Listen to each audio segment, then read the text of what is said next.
akasema utabaki na mimi hapa.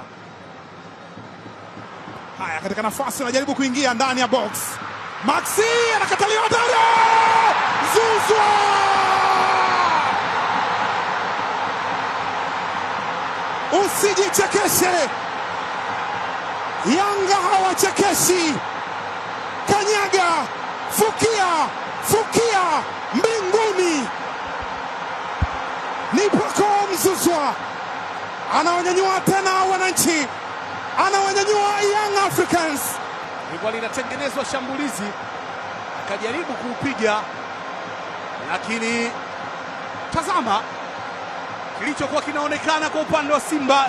Walikuwa wanadhani kama ameotea hivi, lakini mtego wa kuotea ulikuwa umezuiliwa na mmoja kati ya walinzi ambaye alimuweka salama, Maxim Nzengeli. Akacheza golikipa yule, ulipunguzwa kasi, akaupikia Maxim Nzengeli, mkono juu Nabi Keita, lakini wakamwambia sio mwendo wa mateka, Profesa anaweka